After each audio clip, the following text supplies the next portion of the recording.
ದೇವರ ಉನ್ನತ ನಾಮಕ್ಕೆ ಸ್ತೋತ್ರ ಉಂಟಾಗಲಿ. ಕರ್ತನಲ್ಲಿ ಪ್ರಿಯ ದೇವ ಜನರೇ, ಈ ಉದಯ ಕಾಲದ ಈ ಆರಾಧನೆಯನ್ನು ಪ್ರಾರ್ಥನಾ ಪೂರ್ವಕವಾಗಿ ಪ್ರಾರಂಭಿಸೋಣ. ಪ್ರಾರ್ಥನೆ ಮಾಡೋಣ. ಕಣ್ಣುಗಳು ಮುಚ್ಚಿಕೊಳ್ಳಿ, ಪ್ರಾರ್ಥಿಸೋಣ. ಕೃಪಾಳು ದೇವರೇ, ನಾಮಕ್ಕೆ ಸ್ತೋತ್ರ. ಕರ್ತನೆ, ಕಳೆದ ರಾತ್ರೆಲ್ಲ ನೀನು ನಮ್ಮನ್ನು ಪ್ರೀತಿಯಿಂದ ನಿನ್ನ ರೆಕ್ಕೆ ಅಡಿದವರಲ್ಲಿ ನಮ್ಮನ್ನು ಬಚ್ಚಿಟ್ಟು ನಮಗೆ ದೇವರೇ ಒಳ್ಳೆ ವಿಶ್ರಾಂತಿ ಅನುಗ್ರಹಿಸಿಕೊಟ್ಟಿದ್ದಕ್ಕಾಗಿ ನಾನು ನಮ್ಮನ್ನು ಸ್ತೋತ್ರ ಮಾಡ್ತೀನಪ್ಪ. ಈ ಉದಯ ಕಾಲದಲ್ಲಿ ನಿನ್ನ ಕರಗಳಿಗೆ ನಮ್ಮನ್ನು ಒಪ್ಪಿಸಿಕೊಡುತ್ತೇವೆ. ನಿನ್ನ ಸಮ್ಮುಖವನ್ನು ಬಯಸಿ ಬಂದಂತ ನಮ್ಮೆಲ್ಲರಿಗೂ ಕೂಡ ನಿನ್ನ ಕೃಪಾ ಸನ್ನಿಧಾನವನ್ನು ಸಮ್ಮುಖವನ್ನು ದೇವರು ಅನುಭವಿಸುವ ಹಾಗೆ ನಿನ್ನ ಸನ್ನಿಧಾನದ ಒಂದು ಮಹಿಮೆಯಿಂದ ನಮ್ಮನ್ನು ಆವರಿಸಿ ತುಂಬಬೇಕೆಂಬುದಾಗಿ ಪ್ರಾರ್ಥಿಸ್ತೇನಪ್ಪ. ನಿನ್ನ ಆತ್ಮನ ಸಹಾಯವನ್ನು ನನಗೂ ನಮ್ಮೆಲ್ಲರಿಗೂ ನೀವು ಅನುಗ್ರಹಿಸಿಕೊಡ್ರಪ್ಪ. ಅಲ್ಪನಾದ ನನ್ನನ್ನು ನಿನ್ನ ಸಾಧನವನ್ನಾಗಿ ನಿನ್ನ ನಾಮದ ಮಹಿಮೆ ಘನತೆಗಾಗಿ ಉಪಯೋಗಿಸಿ ನೀವೇ ಮಹಿಮೆ ಹೊಂದಬೇಕೆಂಬುದಾಗಿ ಸರ್ವವನ್ನು ನಿನ್ನ ಪಾದಕ್ಕೆ ಒಪ್ಪಿಸಿಕೊಡುತ್ತಾ ಇದರಲ್ಲಿ ಪಾಲ್ಗೊಳ್ಳುವಂತ ಎಲ್ಲಾ ನಿನ್ನ ಪ್ರಿಯ ಮುದ್ದು ಮಕ್ಕಳನ್ನು ಆಶೀರ್ವಾದ ಮಾಡಬೇಕೆಂಬುದಾಗಿ ಬೇಡಿಕೊಳ್ಳುತ್ತಾ ಎಲ್ಲ ಘನತೆ ನಿನಗುಂಟಾಗಲಿ. ಯೇಸುವಿನ ದಿವ್ಯ ನಾಮದಲ್ಲಿ ಈ ಪ್ರಾರ್ಥನೆಯನ್ನು ಸ್ತುತಿಗಳೊಂದಿಗೆ ಬೇಡಿ ಹೊಂದಿದ್ದೇವೆ ಪರಮ ತಂದೆಯೇ, ಆಮೇನ್, ಆಮೇನ್, ಆಮೇನ್. ದೇವರ ಉನ್ನತ ನಾಮಕ್ಕೆ ಸ್ತೋತ್ರವಾಗಲಿ. ಒಂದು ಹಾಡನ್ನಾಡುತ್ತಾ ಕರ್ತನ ನಾಮವನ್ನು ನಾವು ಘನಪಡಿಸೋಣ. ನನ್ನೇಸು ರಾಜ ಸ್ತೋತ್ರ, ಸ್ತುತಿ ಸ್ತೋತ್ರ, ಸ್ತುತಿ ಸ್ತೋತ್ರ, ಜೀವಂತ ದಿನವೆಲ್ಲ ಅನ್ನುವಂತ ಹಾಡನ್ನಾಡೋಣ.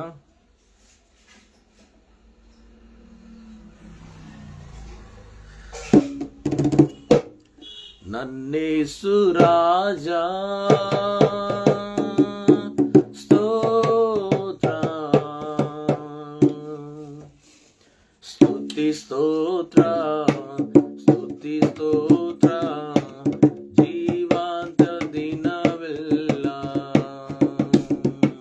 ಸ್ತುತಿ ಸ್ತೋತ್ರ, ಸ್ತುತಿ ಸ್ತೋತ್ರ, ಜೀವಂತ ದಿನವೆಲ್ಲ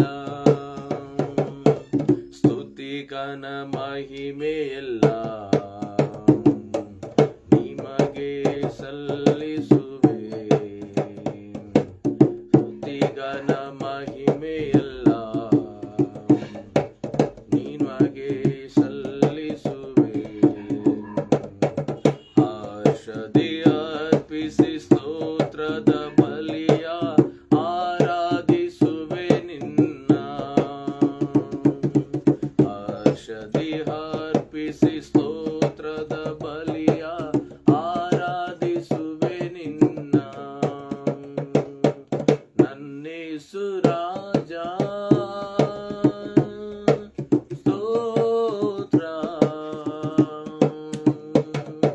ಸ್ತುತಿ ಸ್ತೋತ್ರ, ಸ್ತುತಿ ಸ್ತೋತ್ರ, ಜೀವಂತ ದಿನವೆಲ್ಲ ಸ್ತುತಿ ಸ್ತೋತ್ರ, ಸ್ತುತಿ ಸ್ತೋತ್ರ, ಜೀವಂತ ದಿನವೆಲ್ಲ ಕನಿಕರವುಳ್ಳವನೇ, ಮನ ಮರಗುವ ದೇವನೇ. ಕನಿಕರವುಳ್ಳವನೇ, ಮನ ಮರಗುವ ದೇವನೇ. ಪ್ರೀತಿ ತಾಳ್ಮೆ ದೀರ್ಘ ಶಾಂತಿ ತುಂಬಿ ಇರುವವನೇ. ಪ್ರೀತಿ ತಾಳ್ಮೆ ದೀರ್ಘ ಶಾಂತಿ ತುಂಬಿ ಇರುವವನೇ. ನನ್ನೇಸು ರಾಜ ಸ್ತೋತ್ರ, ಸ್ತುತಿ ಸ್ತೋತ್ರ, ಸ್ತುತಿ ಸ್ತೋತ್ರ, ಜೀವಂತ ದಿನವೆಲ್ಲ ಸ್ತುತಿ ಸ್ತೋತ್ರ, ಸ್ತುತಿ ಸ್ತೋತ್ರ, ಜೀವಂತ ದಿನವೆಲ್ಲ ಕೂಗುವ ಎಲ್ಲರಿಗೂ ಬಹು ಸಮೀಪ ಇರುವವನೇ. ಕೂಗುವ ಎಲ್ಲರಿಗೂ ಬಹು ಸಮೀಪ ಇರುವವನೇ. ಕಷ್ಟದಿ ಕರೆಯುವ ಕೂಗನು ಕೇಳಿ ಬಿಡುಗಡೆ ಕೊಡುವವನೇ. ಕಷ್ಟದಿ ಕರೆಯುವ ಕೂಗನು ಕೇಳಿ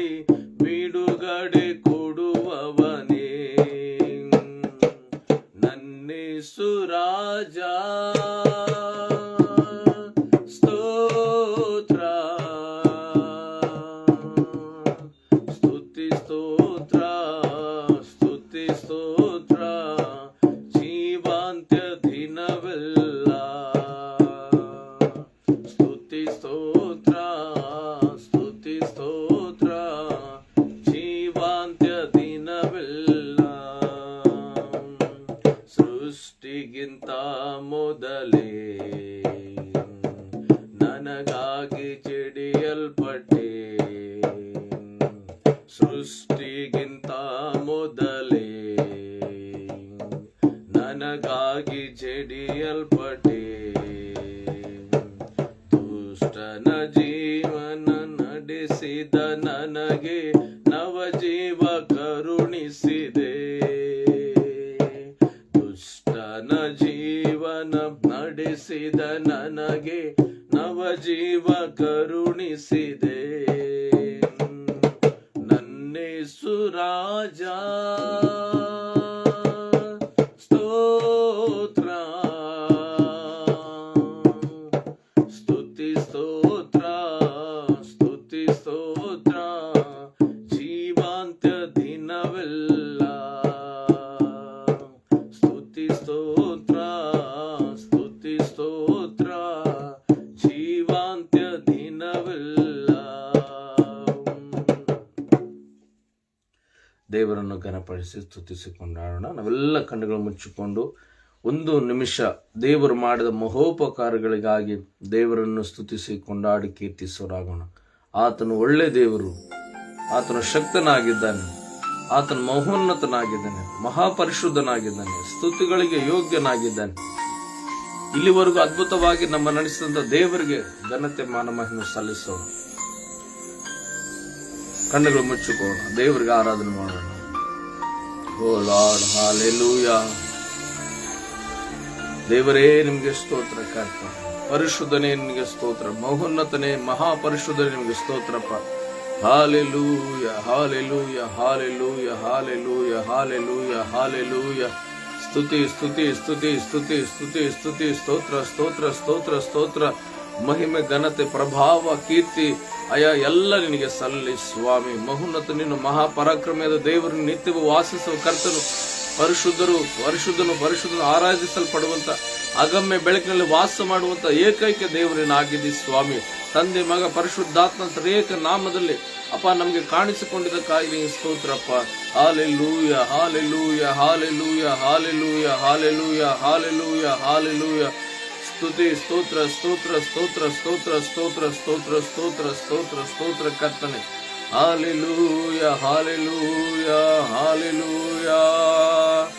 ಯೇಸು ರಾಜ ನಿಮಗೆ ಸ್ತೋತ್ರ, ಮಹಿಮೆ ಘನತೆ ಪ್ರಭಾವ ನಿನಗೆ ಸಲ್ಲಲಿ ಕರ್ತನೆ. ಮಹೋನ್ನತನೇ ಮಹಾಪರಿಶುದ್ಧನೇ ನಿಮಗೆ ಸ್ತೋತ್ರ ಕರ್ತನೆ. Hallelujah, hallelujah, hallelujah, hallelujah, hallelujah, hallelujah. ಸ್ತೋತ್ರ ಸ್ತೋತ್ರ ಸ್ತೋತ್ರ ಸ್ತೋತ್ರ ಸ್ತೋತ್ರ ಸ್ತೋತ್ರ ಸ್ತೋತ್ರ ಕರ್ತನೆ. ರಾಜ ನಿನ್ ಸಮ್ಮುಖದಿ ಹಗಲಿರಳು ಕುಳಿತಿರುವೆ.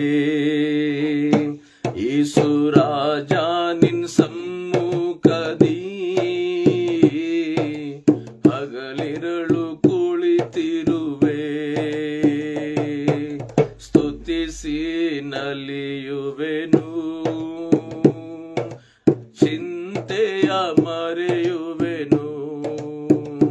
ನಾನು ಸ್ತುತಿಸಿ ನಲಿಯುವೆನು, ಚಿಂತೆಯ ಮರೆಯುವೆನು. ಆರಾಧನೆ ಆರಾಧನೆ ಅಪ್ಪ ಅಪ್ಪ ನಿನಗೆ ತಾನೇ. ಆರಾಧನೆ ಆರಾಧನೆ ಅಪ್ಪ ಅಪ್ಪ ನಿನಗೆ ತಾನೇ. ರಾಜ ನಿನ್ ಸಮ್ಮುಖದಿ ಹಗಲಿರಳು ಕುಳಿತಿರುವೆ. ಯೇಸು ರಾಜ ನಿನ್ ಸಮ್ಮುಖದಿ ಹಗಲಿರಳು ಕುಳಿತಿರುವೆ. ನನ್ ಬಲವೇ ನನ್ ಕೋಟೆಯೇ, ಆರಾಧನೆ ನಿಮಗೆ. ನನ್ ಬಲ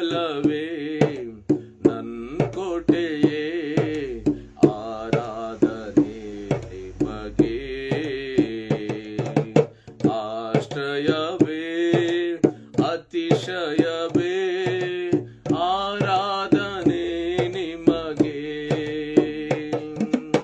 ಆಶ್ರಯವೇ ಅತಿಶಯವೇ ಆರಾಧನೆ ನಿಮಗೆ, ಆರಾಧನೆ ಆರಾಧನೆ ಅಪ್ಪ ಅಪ್ಪ ನಿನಗೆ ತಾನೇ, ರಾಜ ನಿನ್ ಸಮ್ಮುಖದಿ ಹಗಲಿರಳು ಕಾಣಿತಿರುವೆ, ಯೇಸು ರಾಜ ನಿನ್ ಸಮ್ಮುಖದಿ ಹಗಲಿರಳು ಕುಳಿತಿರುವೆ, ಪರಿಶುದ್ಧಗೊಳಿಸುವ ಯೆಹೋವ ಮಿಕ್ಕೋದೋಸು ಆರಾಧನೆ ನಿಮಗೆ, ನನ್ರೂಪಿಸುವ ಯೆಹೋವ ಒಸೆನು ಆರಾಧನೆ ನಿಮಗೆ, ಆರಾಧನೆ ಆರಾಧನೆ ಅಪ್ಪ ಅಪ್ಪ ನಿಮಗೆ ತಾನೇ, ಆರಾಧನೆ ಆರಾಧನೆ ಅಪ್ಪ ಅಪ್ಪ ನಿಮಗೆ ತಾನೇ. ದೇವರಿಗೆ ಸ್ತುತಿಸಿ ವಾಕ್ಯಕ್ಕೋಸ್ಕರವಾಗಿ ನಾವು ಸಿದ್ಧಪಡೋಣ. ಪರಿಶುದ್ಧನು ಮಹೋನ್ನತನಾದ ಪರಲೋಕದ ದೇವರೇ, ನಿಮ್ಮ ಉನ್ನತವಾದ ನಾಮಕ್ಕೆ ಸ್ತೋತ್ರಪ್ಪ. ಈ ಉದಯ ಕಾಲದಲ್ಲಿ ನಿಮ್ಮ ನಾಮವನ್ನು ಘನಪಡಿಸಿ ಆರಾಧಿಸಿದ್ದೇವಯ್ಯ. ನಿನ್ನ ವಾಕ್ಯಕ್ಕಾಗಿ ನಮ್ಮನ್ನು ಸಿದ್ಧಗೊಳಿಸು, ಸರಿಪಡಿಸಪ್ಪ. ನಮ್ಮೆಲ್ಲರ ಸಂಗಡ ಈ ವಾಕ್ಯಗಳ ಮುಖಾಂತರವಾಗಿ ಮಾತನಾಡಿ, ಈ ವಾಕ್ಯ ಕೇಳುವ ಪ್ರತಿ ಹೃದಯದಲ್ಲಿ ಕಾರ್ಯ ಮಾಡಿ. ಈಗಾದರೂ ಸರಿ, ಇನ್ನು ಮುಂದೆ ಆದರೂ ಸರಿ, ಈ ವಾಕ್ಯಗಳು ನನ್ನ ಆತ್ಮನ ಶಕ್ತಿಯನ್ನು ತುಂಬಿಸ್ರಿ. ಅಲ್ಪ ನನ್ನ ಸೇವೆಗೆ ಉಪಯೋಗ ಮಾಡಿ. ಎಲ್ಲ ಮಹಿಮೆ ನಿನಗುಂಟ ಯೇಸುವಿನ ದಿವ್ಯ ನಾಮದಲ್ಲಿ ಪ್ರಾರ್ಥನೆ ಸ್ತುತಿಗಳೊಂದಿಗೆ ಬೇಡಿ ಹೊಂದಿದ್ದೇವೆ ನಮ್ಮ ಪರಮ ತಂದೆಯೇ. ಆಮೇನ್ ಆಮೇನ್ ಆಮೇನ್. ದೇವರಿಗೆ ಮಹಿಮೆ ಉಂಟಾಗಲಿ. ನಾವೆಲ್ಲರೂ ದೇವರಿಗೆ ಒಂದು ಸಾರಿ ಸ್ತೋತ್ರ ಮಾಡೋಣ. Hallelujah hallelujah. ಈ ಸಮಯದಲ್ಲಿ ದೇವರ ವಾಕ್ಯವನ್ನು ನಾವು ಕೇಳಿಸಿಕೊಳ್ಳೋಣ. ಪರಿಶುದ್ಧ ಬೈಬಲ್ನಲ್ಲಿ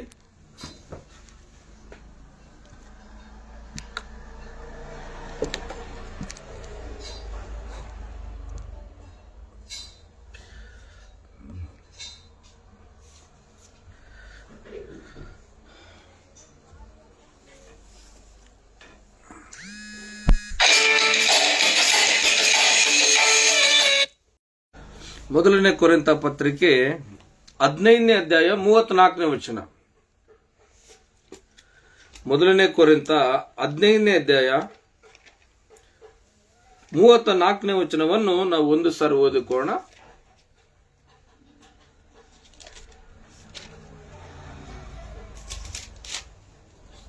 ಮೂವತ್ತ ವಚನ. ಮೊದಲನೇ ಕೊರಿಂಥ ಪತ್ರಿಕೆ 15ನೇ ಅಧ್ಯಾಯ 34ನೇ ವಚನವನ್ನು ಒಂದು ಸಾರಿ ಓದಿಕೊಂಡು ನಾವು ಧ್ಯಾನ ಮಾಡೋಣ.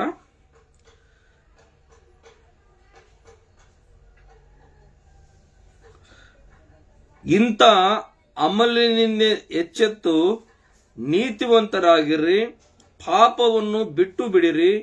ಕೆಲವರಿಗೆ ದೇವರ ವಿಷಯದಲ್ಲಿ ಜ್ಞಾನವೇ ಇಲ್ಲ. ನಿಮಗೆ ನಾಚಿಕೆ ಹುಟ್ಟಬೇಕೆಂದು ಇದನ್ನು ಹೇಳುತ್ತೇನೆ.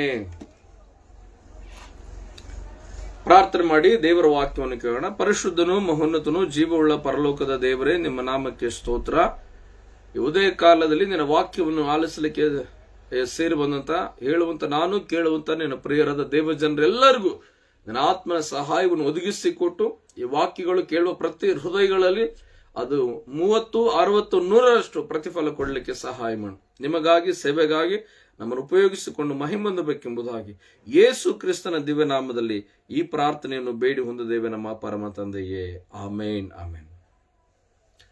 ಕರ್ತನಲ್ಲಿ ಪ್ರೀತಿಯ ದೇವ ಜನರೇ, ಈ ಉದಯ ಕಾಲದಲ್ಲಿ ಮತ್ತೊಂದು ಆವರ್ತಿ ದೇವರು ಕೊಟ್ಟಂತ ಅವಕಾಶಕ್ಕಾಗಿ ನನ್ನ ದೇವರನ್ನು ಕೊಂಡಾಡುತ್ತಾ ದೇವರನ್ನು ಸ್ತುತಿಸುತ್ತಾ ಈ ಅವಕಾಶವನ್ನು ಕಲ್ಪಿಸಿಕೊಟ್ಟಂತ ಪ್ರಿಯ ದೈವ ಸೇವಕರಾದಂತ ಮತ್ತೆ ಸ್ಟೀವನ್ ಐನವರೆಗೂ ಮತ್ತು ಡ್ಯಾನಿಯಲ್ ಐನವರೆಗೂ ಪ್ರತ್ಯೇಕವಾದಂತ ನನ್ನ ಧನ್ಯವಾದಗಳು.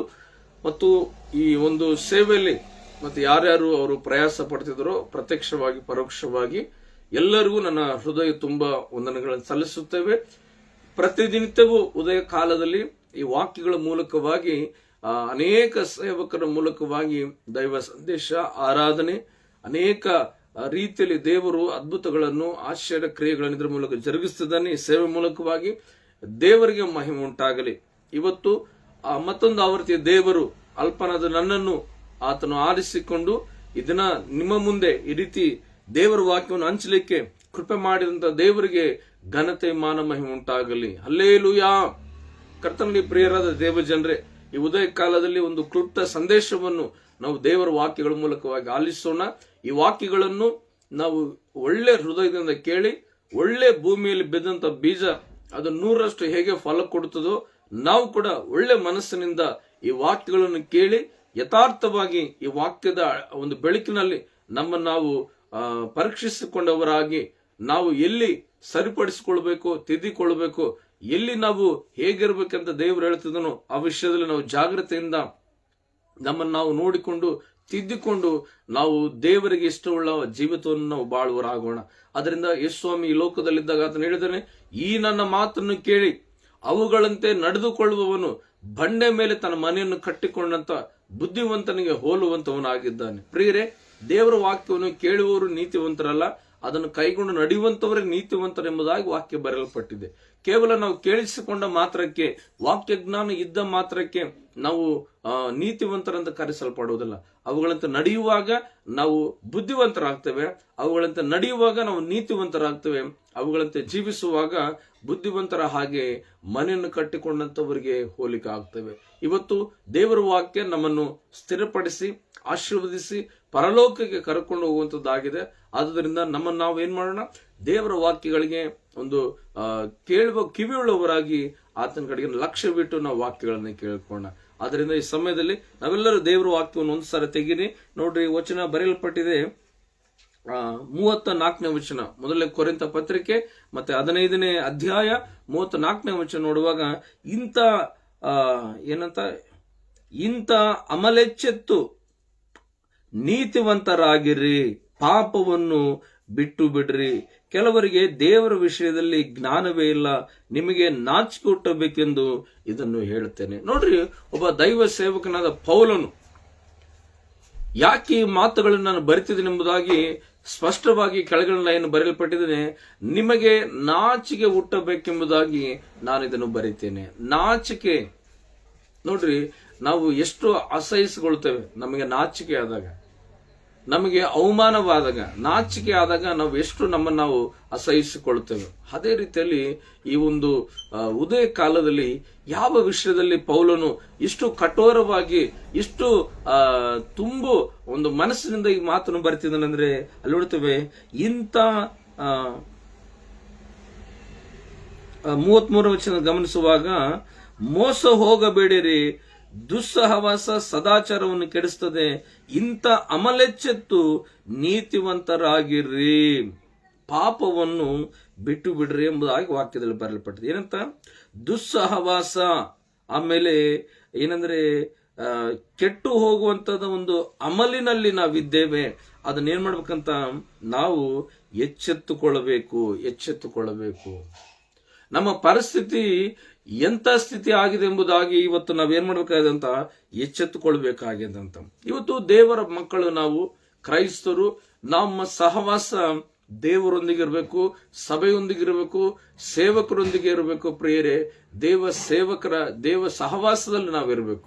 ಆದ್ರೆ ಇವತ್ತು ನಾವು ಏನಂದ್ರೆ ಭಾನುವಾರದ ಕ್ರೈಸ್ತರಾಗಿ ಭಾನುವಾರ ಮಾತ್ರ ದೇವರ ಸನ್ನಿಧಾನ ಒಂದು 2-3 ತಾಸು ಕಳೆದು ಆಮೇಲೆ ಇಡೀ ಅನೇಕ ಗಳಿಗೆ ದಿನಗಳು, ಒಂದು ವಾರ ನಾವು ಲೋಕದಲ್ಲಿ ನೋಡ್ತಾ ಇರೋ ಯಾವ್ದನ್ನದೇ ದುಸ್ಸಹವಾಸವನ್ನು ನಾವು ಕಲಿತುಕೊಂಡು ಏನ್ ಮಾಡ್ತಿದ್ವಿ ಅಂದ್ರೆ ನಾವು ಪಾಪದ ಅಮಲಿನಲ್ಲಿ ಇರ್ತಿದ್ದೇವೆ. ಆದ್ರಿಂದ ಈ ಉದಯ ಕಾಲದಲ್ಲಿ ದೇವರ ವಾಕ್ಯ ಹೇಳ್ತದೆ ಏನಂದ್ರೆ ನಾವು ಏನ್ ಮಾಡ್ಬೇಕಂತ ಎಚ್ಚೆತ್ತುಕೊಳ್ಬೇಕಂತ.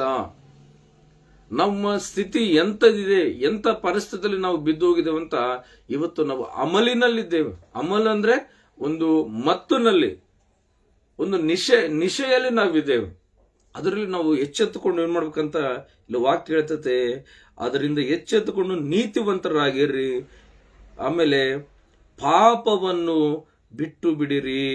ಪಾಪವನ್ನು ಏನ್ ಮಾಡ್ಬೇಕು ಅಂತ ಬಿಟ್ಟು ಬಿಡ್ಬೇಕಂತ. ಆಮೇಲೆ ವಾಕ್ಯ ಹೇಳ್ತದೆ, ಕೆಲವರಿಗೆ ದೇವರ ವಿಷಯದಲ್ಲಿ ಜ್ಞಾನವೇ ಇಲ್ಲ.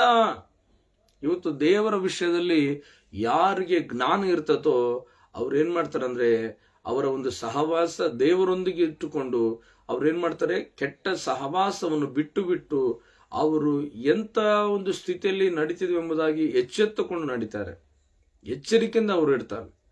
ಅಷ್ಟು ಮಾತ್ರವಲ್ಲದೆ ಅವರು ಪಾಪಕ್ಕೆ ಅವ್ರು ಏನಾಗಿರ್ತಾರೆ ಅಂದ್ರೆ ದೂರವಾಗಿರ್ತಾರೆ. ಇವತ್ತಿನ ವಾಕ್ಯದ ಸಂದೇಶ ಏನೆಂಬುದಾಗಿ ಗಮನಿಸಬೇಕಾದ್ರೆ, ಪಾಪವನ್ನು ಏನ್ ಮಾಡ್ರಿ, ಬಿಟ್ಟು ಬಿಡ್ರಿ. ಪಾಪವನ್ನು ಮಾಡಬೇಡ್ರಿ, ಪಾಪವನ್ನು ಏನ್ ಮಾಡ್ರಿ, ಬಿಟ್ಟು ಬಿಡ್ರಿ ಎಂಬುದಾಗಿ ಬರೆಯಲ್ಪಟ್ಟಿದೆ. ಪ್ರಿಯರೇ, ಇವತ್ತು ದೇವರ ಸನ್ನಿಧಾನದಲ್ಲಿ ನೋಡ್ರಿ, ಲೋಕದಲ್ಲಿ ಈ ಪಾಪವನ್ನು ಹೇಗೆ ಬಿಡುವುದು, ಪಾಪವನ್ನು ಬಿಡುವಂತ ಒಂದು ಪದ್ಧತಿ ಏನು, ಅದನ್ನು ಹೇಗೆ ನಾವು ಬಿಟ್ಟರೆ ಅದು ಬಿಡುಗಡೆ ಆಗ್ತದೆ ಎಂಬುದಾಗಿ ನಾವು ಕಲ್ತ್ಕೊಳ್ಬೇಕು. ಈ ಭೂಮಿ ಮೇಲೆ ಪ್ರತಿಯೊಂದಕ್ಕೂ ಒಂದೊಂದು ಪದ್ಧತಿ ಇದೆ, ಪ್ರತಿಯೊಂದಕ್ಕೂ ಒಂದೊಂದು ಕ್ರಮವಿದೆ. ನೋಡ್ರಿ, ನಾವು ಮನೆ ಕಟ್ತೇವೆ, ಮನೆ ಕಟ್ಟಲಿಕ್ಕೆ ಕೂಡ ಏನಿದೆ, ಒಂದು ಪದ್ಧತಿ ಇದೆ ಪ್ರಿಯರೇ. ನಾವು ಒಂದು ಡ್ರೈವಿಂಗ್ ಮಾಡ್ತೇವೆ, ಅದಕ್ಕೂ ಒಂದು ಪದ್ಧತಿ ಇದೆ. ಒಂದು ಆಟ ಆಡಬೇಕಾದ್ರೆ ಅದಕ್ಕೂ ಒಂದು ಏನಿದೆ ಅಂದ್ರೆ ಒಂದು ಪದ್ಧತಿ ಇದೆ. ಒಂದು ಪದ್ಧತಿ, ಒಂದು ಕ್ರಮ ಇಲ್ಲದಿದ್ರೆ ಅದು ಯಾವುದು ಕೂಡ ನಾವು ಸರಿಯಾದ ರೀತಿಯಲ್ಲಿ ಆ ವಿಷಯದಲ್ಲಿ ನಾವು ಮಾಡ್ಲಿಕ್ಕೆ ಆಗಲ್ಲ ಪ್ರಿಯರೇ. ಹಾಗೆ ನಾವು ಕೂಡ ಈ ಪಾಪವನ್ನು ಬಿಟ್ಟು ಬಿಡುವುದಕ್ಕಾಗಿ, ಈ ಪಾಪವನ್ನು ತ್ಯಜಿಸುವುದಕ್ಕಾಗಿ ಒಂದು ಬೈಬಲು ಒಂದು ನಮಗೆ ಪದ್ಧತಿ, ಒಂದು ಕ್ರಮವನ್ನು ಹೇಳ್ತದೆ. ಇವತ್ತು ನಾವು ಬಹಳ ಸರಿ ಭಾನುವಾರ ಏನ್ ಮಾಡ್ತೀವಿ ಅಂದ್ರೆ, ದೇವರ ಸೇವಕರು ನಿಮ್ಮ ಪಾಪಗಳನ್ನು ಏನ್ ಮಾಡ್ರಿ, ಬಿಟ್ಟು ಬಿಡ್ರಿ, ಒಪ್ಪಿಕೊಡ್ರಿ ಅಂತ ಹೇಳ್ಬೇಕಾದ್ರೆ ನಾವು ಏನೇನು ಪಾಪ ಮಾಡಿದೋ ಅವುಗಳನ್ನು ಹೇಳ್ಬಿಡ್ತೀವಿ. ಆಮೇಲೆ ದೇವರು ನಮ್ಮನ್ನು ಕ್ಷಮಿಸಿದನಂತ ಅನ್ಕೊಳ್ತೀವಿ. ಆಮೇಲೆ ದೇವರು ನಾನು ನೀತಿವಂತನಾದೆ, ನನ್ನ ಪ್ರಾರ್ಥನೆ ದೇವರು ಕೇಳಿದಂತ ಅನ್ಕೊಳ್ತೀವಿ.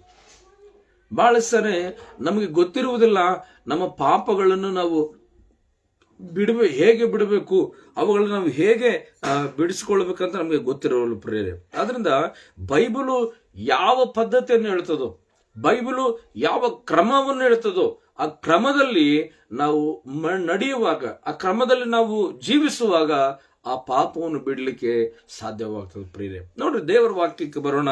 ನಾವು ಪಾಪವನ್ನು ಹೇಗೆ ಜಯಿಸಬಹುದು, ನಾವು ಪಾಪವನ್ನು ಹೇಗೆ ನಾವು ಬಿಟ್ಟು ಬಿಡಬಹುದು ಅಂತ ವಾಕ್ಯ ಹೇಳ್ತದೆ ನೋಡುವಾಗ, ದಾವೀದನ ಕೀರ್ತನೆ 97ನೇ ಕೀರ್ತನೆ 10ನೇ ವಚನ ಓದಿಕೋಣ. ದಾವೀದನ ಕೀರ್ತನೆ 97:10.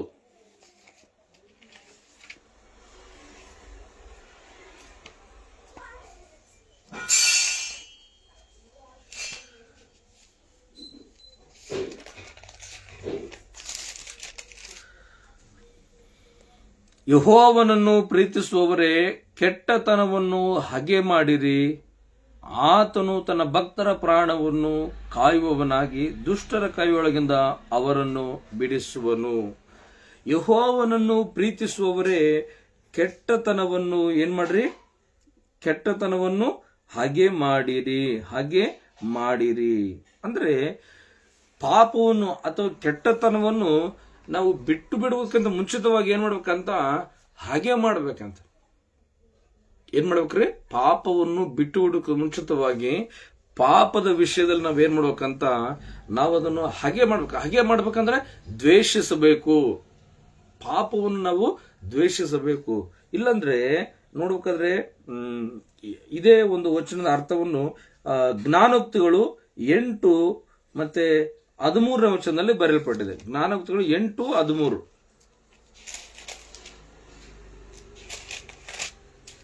ಎಂಟು 13ರಲ್ಲಿ ನಾವು ಗಮನಿಸಬೇಕಾದ್ರೆ, ಯೆಹೋವನ ಭಯವು ಪಾಪ ದ್ವೇಷವನ್ನು ಹುಟ್ಟಿಸುತ್ತದೆ. ಯೆಹೋವನ ಭಯ, ಯೆಹೋವನ ಭಕ್ತರೇ, ನೀವು ಪಾಪವನ್ನು ಹೇಗೆ ಬಿಡಲಿಕ್ಕೆ ಸಾಧ್ಯ, ಆ ಪಾಪವನ್ನು ಹೇಗೆ ಜಯಿಸಲಿಕ್ಕೆ ಸಾಧ್ಯ ಅಂದ್ರೆ, ಪಾಪದ ಮೇಲೆ ದ್ವೇಷ ಬರಬೇಕು. ಪಾಪದ ಮೇಲೆ ಏನ್ ಮಾಡ್ಬೇಕು, ಹಗೆತನ, ದ್ವೇಷ. ಇಲ್ಲಾಂದ್ರೆ ತೆಲುಗಿನಲ್ಲಿ ವಾಕ್ಯ ಹೇಗೆ ಬರಲ್ಪಟ್ಟಿದೆ ಅಂದ್ರೆ, ಯೆಹೋವನು ಪ್ರೇಮಿಂಚುವಾರಲಾರ చెడుతనమును ಅಸಹಿಂಚುಕೊನಡಿ. ಹಗೆತನ ಮಾಡ್ರಿ, ದ್ವೇಷ ಮಾಡ್ರಿ ಪಾಪವನ್ನು. ಆಮೇಲೆ ಪಾಪವನ್ನು ಏನ್ ಮಾಡ್ಬೇಕಂತ? ಅಸಹ್ಯಿಸಿಕೊಳ್ಬೇಕಂತ. ಏನ್ ಮಾಡ್ಬೇಕಂದ್ರೆ ಅಸಹ್ಯ ಪಟ್ಕೊಳ್ಬೇಕಂತ. ಇವತ್ತು ಪಾಪವನ್ನು ನಾವು ಹೇಗೆ ಮಾಡ್ಲಿಕ್ಕೆ ಸಾಧ್ಯ ಅಂದ್ರೆ ಅದರ ಮೇಲೆ ಇಷ್ಟ ಇದೆ ನಮಗೆ. ಆ ಪಾಪದ ನಮಗೆ ಬಹಳ ಆಶೆ ಇದೆ. ಪಾಪದ ಮೇಲೆ ಇಷ್ಟ ಇರುವುದರಿಂದ ನಾವು ಪಾಪದ ಮೇಲೆ ಪಾಪ ಮಾಡ್ತಿದ್ದೇವೆ. ಆದ್ದರಿಂದ ನೋಡ್ರಿ, ನಾವ್ ಏನ್ ಮಾಡ್ಬೇಕಾದ್ರೂ ಕೂಡ ನಮ್ಮ ಮನಸ್ಸಿನಲ್ಲಿ, ನಮ್ಮ ಹೃದಯದಲ್ಲಿ ಏನು ಕೋರಿಕೆ ಇರ್ತತೋ, ಯಾವುದನ್ನ ನಾವು ಇಷ್ಟಪಡ್ತೀವೋ ಅದನ್ನು ಮಾಡ್ತೀವಿ. ಇದು ನನ್ನ ಇಷ್ಟ ಅಂತೀವಿ. ಅಂದ್ರೆ ಅರ್ಥ ಏನಂದ್ರೆ, ಇವತ್ತು ಪಾಪವನ್ನು ನಾವು ಹೇಗೆ ಮಾಡ್ತಿದ್ವಿ ಅಂದ್ರೆ ಅದಂದ್ರೆ ನಮ್ಗೆ ಇಷ್ಟ ಇದೆ, ಅದಂದ್ರೆ ನಮ್ಗೆ ಆಶೆ ಇದೆ, ಅದರಲ್ಲಿ ನಮ್ಗೆ ಸಂತೋಷ ಇದೆ. ಆದ್ರಿಂದನೇ ನಾವು ಇಷ್ಟಪಡ್ತಿರುವುದರಿಂದನೇ ಅದನ್ನು ನಾವು ಮಾಡ್ತಿದ್ದೇವೆ. ಪ್ರಿಯರೇ, ಪಾಪವು ಕೊಡುವ ಸಂಬಳ ಮರಣ. ಪಾಪದಿಂದ ಅನೇಕ ಅನಾಹುತಗಳಿವೆ. ಪಾಪವನ್ನು ಬಿಟ್ಟು ಬಿಡಬೇಕಂತ ದೇವರು ವಾಕ್ಯ ಹೇಳ್ತದೆ. ಈ ಪಾಪವನ್ನು ಬಿಡುವುದಕ್ಕಾಗಿ, ಬಿಡುಗಡೆಗೊಳಿಸುವುದಕ್ಕಾಗಿ ನಮ್ಮ ಪ್ರಭು ರಕ್ಷಕನು ಪರಲೋಕವನ್ನು ತ್ಯಜಿಸಿ ಲೋಕಕ್ಕೆ ಬಂದ. ಇವತ್ತು ಅಂತ ಪಾಪವನ್ನು ನಾವು ಇಷ್ಟಪಟ್ಟು ಮಾಡ್ತಿದ್ದೇವೆ. ಆದ್ರೆ ದೇವರು ವಾಕ್ಯ ಹೇಳ್ತದೆ, ಪಾಪವು ನರಕಕ್ಕೆ ನಮ್ಮನ್ನು ಕರ್ಕೊಂಡು ಹೋಗ್ತಿರುವುದರಿಂದ ಪಾಪದವನ್ನು ಏನ್ ಮಾಡ್ರಿ, ನೀವು ಬಿಟ್ಟು ಬಿಡ್ರಿ. ಈ ಪಾಪವನ್ನು ನಾವು ಜಯಿಸುವುದಕ್ಕಾಗಿ, ಪಾಪದಿಂದ ಹೊರಗಡೆ ಬರುವುದಕ್ಕಾಗಿ ಬೈಬಲ್ ಹೇಳುವಂತ ಪದ್ಧತಿ ಏನಂದ್ರೆ, ಬೈಬಲ್ ಹೇಳುವಂತ ಒಂದು ಕ್ರಮ ಏನಂದ್ರೆ, ಅಲ್ಲಿ ವಾಕ್ಯ ಹೇಳ್ತದೆ, ಪಾಪದ ಮೇಲೆ, ಕೆಟ್ಟತನದ ಮೇಲೆ ನೀವು ಹಗೆತನ ಮಾಡಿ ಅಥವಾ ದ್ವೇಷ ಮಾಡಿ ಅಥವಾ ಅದನ್ನ ಏನ್ ಮಾಡ್ರಿ, ಅಸಹ್ಯ ಪಟ್ಕೊಳ್ರಿ. ಇವತ್ತು ನಮ್ಗೆ ಕೆಟ್ಟತನದ ಮೇಲೆ ಅಸಹ್ಯ ಬರಬೇಕು ನಮ್ಗೆ. ನೋಡ್ರಿ, ನಾವು ದಾರಿಲಿ ನಡ್ಕೊಂಡು ಹೋಗ್ತಿರ್ಬೇಕಾದ್ರೆ ಚೆನ್ನಾಗಿ ನಡ್ಕೊಂಡು ಹೋಗ್ತಿರ್ತೇವೆ. ಎಲ್ಲಿಯಾದರೂ ಒಂದು ಗಟರ್ ಬಂದು ಒಂದು ಕೆಟ್ಟ ವಾಸನೆ ಬಂತು ಅಥವಾ ಗಲೀಜಲ್ಲಿ ಕಂಡತ ಅನ್ಕೊಳ್ರಿ, ನಾವೇನ್ ಮಾಡ್ತಿದ್ರೆ ನಮ್ಮ ಮುಖವನ್ನು ವಿಕಾರ ಮಾಡಿಕೊಂಡು, ಮೂಗನ್ನು ಮುಚ್ಚಿಕೊಂಡು, ಬಾಯನ್ನು ಮುಚ್ಚಿಕೊಂಡು, ಅಸಹ್ಯ ಪಟ್ಟುಕೊಂಡು ಅಲ್ಲಿಂದ ಪಕ್ಕಕ್ಕೆ ಆ ಗಲೀಜನ್ನು ಪಕ್ಕಕ್ಕೆ ನಾವೇನ್ ಮಾಡ್ತೀವಿ, ದಾಟ್ಕೊಂಡು ಹೋಗ್ತೀವಿ. ಅದನ್ನು ನೋಡ್ಲಿಕ್ಕಾದ್ರು, ಅದನ್ನು ಮೂಸಿ ನೋಡ್ಲಿಕ್ಕಾದ್ರು, ಅಥವಾ ಅದನ್ನು ಮುಟ್ಟಲಿಕ್ಕಾದ್ರು, ಅದನ್ನು ಟಚ್ ಮಾಡ್ಲಿಕ್ಕೆ ಅಥವಾ ನಮ್ಮ ಕಾಲಿಗೆ ಅಂಟಿಕೊಳ್ಳೋದಂತ ಏನ್ ಮಾಡ್ತೀವಿ ಅಂದ್ರೆ ಜಾಗ್ರತೆಯಿಂದ ಸೈಡ್ ಆಗಿ ನಾವು ಹೋಗ್ತಾ ಇರ್ತೀವಿ. ಯಾಕೆ? ಆ ಗಲೀಜು ಅದು ನಮಗೆ ಅಸಹ್ಯ ಹುಟ್ಟಿಸಿದೆ. ಇವತ್ತು ಕೆಟ್ಟದ್ದು ಏನಾಗಿದೆ ಅಂದ್ರೆ, ಅದು ಕೆಟ್ಟದ್ದು ಅಸಹ್ಯವಾದದ್ದು. ಅದನ್ನು ನಾವು ಹಚ್ಚಿಕೊಂಡ್ರೆ, ಮುಟ್ಟಿಕೊಂಡ್ರೆ, ಅದರೊಂದಿಗೆ ನಿಂತುಕೊಂಡ್ರೆ ನಾವು ಕೆಸರಾಗಿ ಹೋಗ್ತೇವೆ. ಆದ್ರಿಂದ ದೇವರ ವಾಕ್ಯ ನಮ್ಗೆ ಹೇಳುವಂತ ಒಂದು ಪದ್ಧತಿ ಏನಂದ್ರೆ, ವಾಕ್ಯ ಹೇಳ್ತದೆ ನೋಡ್ರಿ, ನೀವು ಕೆಟ್ಟತನವನ್ನು ಏನ್ ಮಾಡ್ರಿ, ನೀವು ಹಾಗೆ ಮಾಡ್ರಿ, ಅದನ್ನು ಅಸಹ್ಯ ಪಟ್ಟುಕೊಳ್ರಿ. ಇವತ್ತು ನಾವು ಪಾಪವನ್ನು ಅಸಹ್ಯ ಪಡ್ತಿದ್ವ? ಪಾಪವನ್ನು ನೋಡಿ ನಾವು ಅಸಹ್ಯ ಪಟ್ಟುಕೊಳ್ತಿದ್ವ ಅಥವಾ ಅದನ್ನು ಇಷ್ಟಪಡ್ತಿದ್ವಿ? ಇವತ್ತು ಕುಡಿಯುವುದು ನೋಡ್ರಿ, ಅಲ್ಲಿ ಜ್ಞಾನೋಕ್ತಿಗಳ ಪುಸ್ತಕ ಬರೆಯಲ್ಪಟ್ಟಿರ್ತದ. ಜ್ಞಾನೋಕ್ತಿಗಳ ಪುಸ್ತಕ 8ನೇ 13ನೇ ವಚನ, ಯೆಹೋವನ ಭಯವು ಪಾಪ ದ್ವೇಷವನ್ನು ಹುಟ್ಟಿಸುತ್ತದೆ.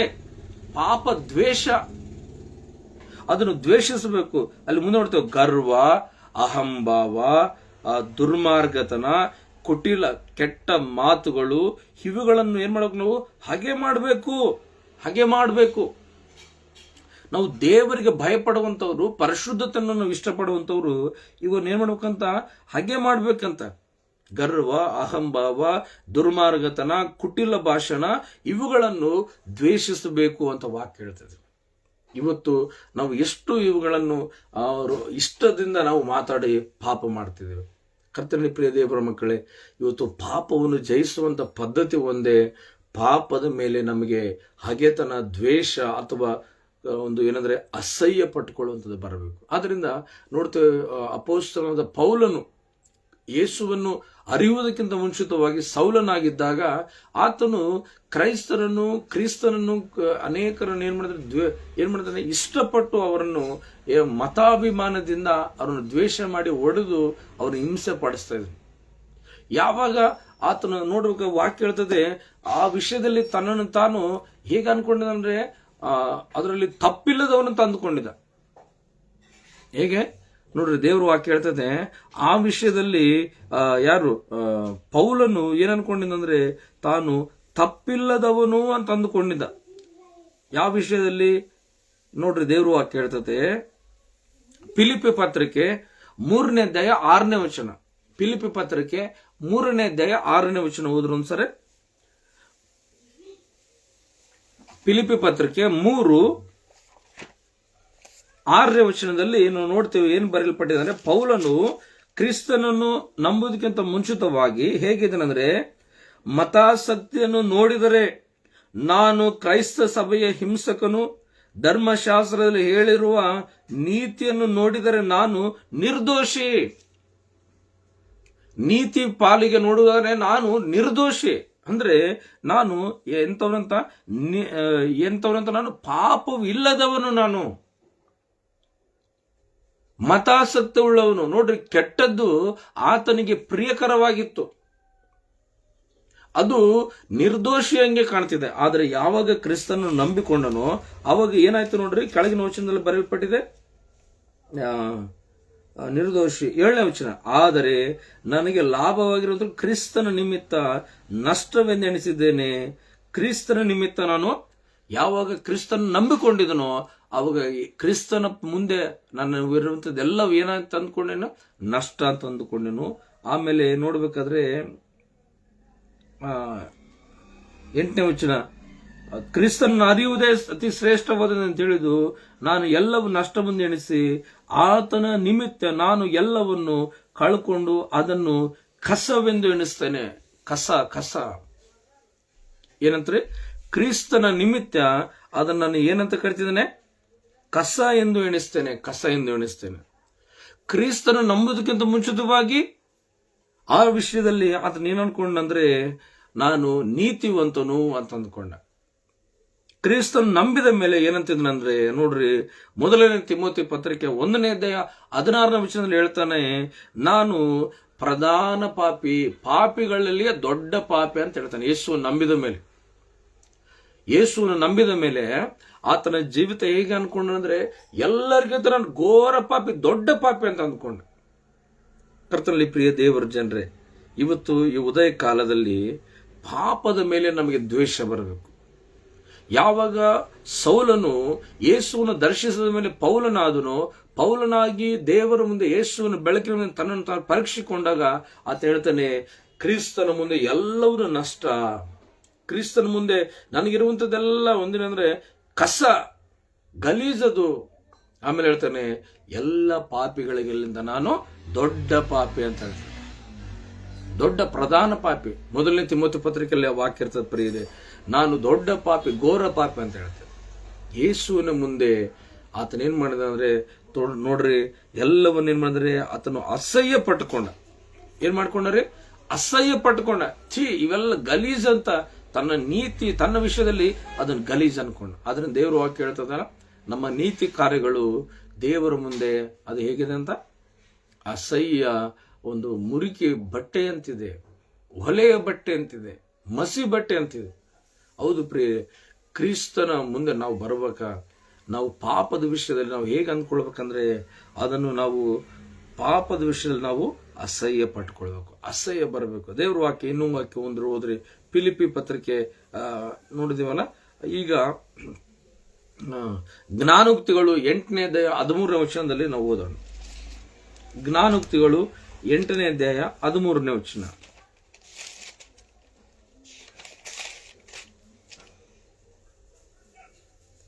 ನೋಡಿದ್ವಲ್ಲ, ಅವಾಗಲೇ ಓದ್ಕೊಂಡು, ಯೆಹೋವನ ಭಯವು ಪಾಪ ದ್ವೇಷವನ್ನು ಏನ್ ಮಾಡ್ತದೆ, ಹುಟ್ಟಿಸುತ್ತದೆ. ನಾವು ಅದನ್ನ ಏನ್ ಮಾಡ್ಬೇಕಂತ, ದ್ವೇಷಿಸುವವರು ಆಗಿರ್ಬೇಕು. ಇಲ್ರಿ, ಏನಾಗಿರ್ಬೇಕು? ದ್ವೇಷಿಸುವರು ಆಗಿರ್ಬೇಕು. ಆಮೇಲೆ ಇದೇ ಜ್ಞಾನೋಕ್ತಿಗಳು 3:7. ಜ್ಞಾನೋಕ್ತಿಗಳು 3:7, ನೀನೇ ಬುದ್ಧಿವಂತ ಎಣಿಸದೆ ಯೆಹೋವನಿಗೆ ಭಯಪಟ್ಟು ಕೆಟ್ಟದನ್ನು ತೊರೆದು ಬಿಡು. ಕೆಟ್ಟದನ್ನು ಏನ್ ಮಾಡ್ಬೇಕಂತ, ನಾವು ತೊರೆದು ಬಿಡ್ಬೇಕಂತ. ನೋಡಿದ್ರ ಅರ್ಥ ಆಯ್ತಾ? ದೇವರ ಸನ್ನಿಧಾನದಲ್ಲಿ ಕೆಟ್ಟದ್ದನ್ನು ನಾವು ಏನ್ ಮಾಡ್ಬೇಕಂತ, ಅದನ್ನು ಅಸಹ್ಯ ಪಟ್ಟುಕೊಂಡು ಏನ್ ಮಾಡ್ಬೇಕಂದ್ರೆ, ಅದನ್ನು ನಾವು ಏನ್ ಮಾಡ್ಬೇಕಂದ್ರೆ ಬಿಟ್ಟು ಬಿಡಬೇಕಾಗಿದೆ.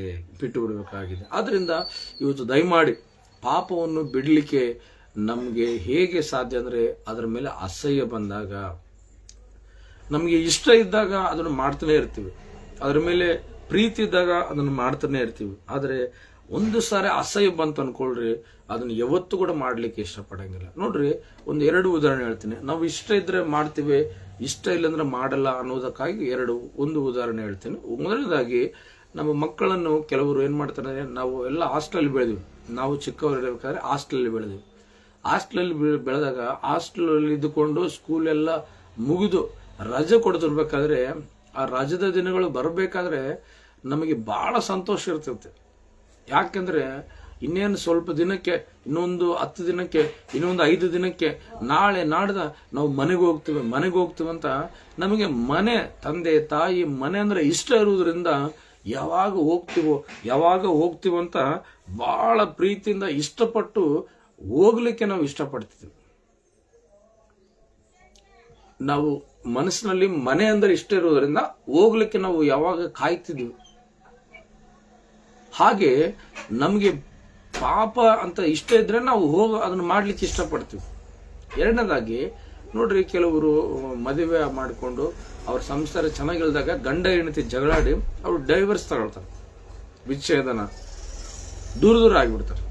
ನೋಡ್ರಿ, ಅವರು ಒಬ್ರಿಗೊಬ್ರು ಇಷ್ಟ ಇಲ್ಲದ ಅಸಹ್ಯ ಪಟ್ಕೊಂಡು ದೂರ ಆದ್ಮೇಲೆ ಅದೇನಾಗ್ತದೆ ಅಂದ್ರೆ ಅವ್ರು ಒಂದು ವೇಳೆ ಪಕ್ಕದಲ್ಲಿ ಕಂಡ್ರು ಕೂಡ ಅವ್ರು ಮಾತಾಡ್ಲಿಕ್ಕೆ ಇಷ್ಟಪಡಲ್ಲ. ಯಾಕೆಂದ್ರೆ ಅವ್ರಿಗೆ ಅಸಹ್ಯ ಹುಟ್ಟಿರ್ತದೆ, ಒಬ್ಬರ ಮೇಲೆ ಒಬ್ರು ಅಸಹ್ಯ. ಪಕ್ಕದಲ್ಲಿದ್ರು ಕೂಡ ಇಷ್ಟ ಇರೋದಿಲ್ಲ. ಆದ್ರೆ ಹಾಸ್ಟೆಲ್ ಇರ್ಬೇಕಾದ್ರೆ ನಮಗೆ ಮನೆ ಅಂದ್ರೆ ಇಷ್ಟ ಇರೋದ್ರಿಂದ ಎಷ್ಟು ದೂರ ಇದ್ರು ಕೂಡ ಅಲ್ಲಿಗೂ ಹೋಗ್ಬೇಕಂತ ಇಷ್ಟಪಡ್ತೀವಿ.